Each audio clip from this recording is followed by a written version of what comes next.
Hola, en esta clase aprenderemos conceptos básicos para este curso. Primeramente, ¿qué es la informática? La informática es un conjunto de ciencias que hacen posible el tratamiento de la información de forma automática. Ahora, ¿por qué decimos ciencias? Porque a través de la historia, las matemáticas, el cálculo, los algoritmos tuvieron que dar su aporte para lograr tener lo que hoy día tenemos acceso en computadoras. Esta palabra informática también se deriva de dos términos: información automática, informática. Ahora, dentro de la informática también tenemos los sistemas. ¿Qué son los sistemas? Es un conjunto de elementos que están relacionados entre sí y tienen un propósito en común. Cada elemento desempeña funciones específicas, pero todo en conjunto contribuye para el propósito del sistema. Computadora. Es un sistema electrónico para el procesamiento de datos de forma rápida y precisa bajo la dirección de un programa.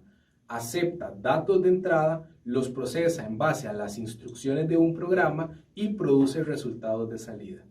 En esta parte vemos que la computadora depende de un programa. Aquí vemos que el hardware, que sería la computadora, depende del software. Si yo tengo una computadora pero no tengo programas, no puedo hacer nada. Y viceversa, si tengo programas y no tengo una computadora donde ejecutarlas, tampoco puedo lograr nada. También tenemos el término de programa. ¿Qué es un programa? Una secuencia de instrucciones que una computadora puede interpretar y ejecutar. Se le llama también como lenguaje máquina. ¿Qué es un archivo?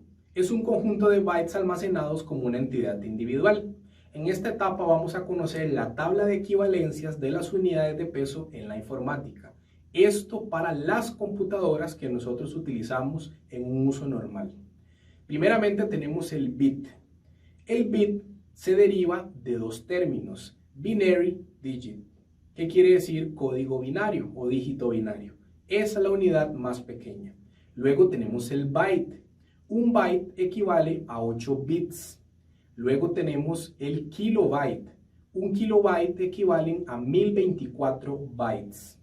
Luego tenemos el megabyte. Un megabyte equivale a 1024 kilobytes. Luego sigue el gigabyte. Un gigabyte equivale a 1024 megabytes. Y por último tenemos el terabyte. Un terabyte equivale a 1024 gigabytes. Después de estas unidades existen otras más grandes, pero ya no se usarían para las computadoras que utilizamos normalmente, sino para servidores y otro tipo de computadoras. Partes de la computadora. En este curso veremos las partes importantes para el mismo. Primeramente, CPU. El término CPU significa Central Processing Unit, unidad central de procesamiento, y es el cajón que nosotros vemos normalmente debajo del monitor. Hay diferentes tamaños, hay algunos que se les llama torre, que son verticales, y están también los horizontales. Tenemos también lo que es el procesador. El procesador viene a ser como el cerebro de la computadora.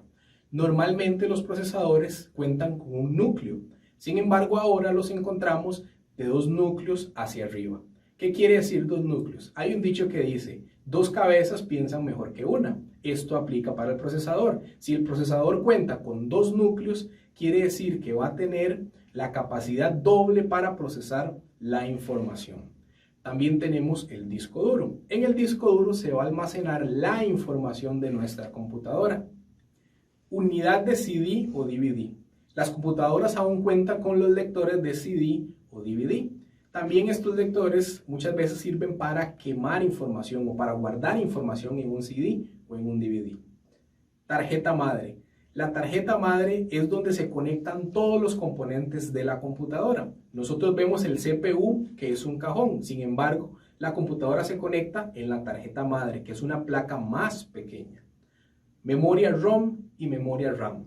La que más se escucha es la memoria RAM. RAM significa Random Access Memory, memoria de acceso aleatorio. Y tenemos la memoria ROM, que significa Read Only Memory, que es una memoria solo de lectura. Tarjeta de video. Para nosotros lograr tener una buena resolución en la imagen necesitamos una tarjeta de video. También sucede lo mismo con el sonido. Existe la tarjeta de sonido. Tenemos también la fuente de poder.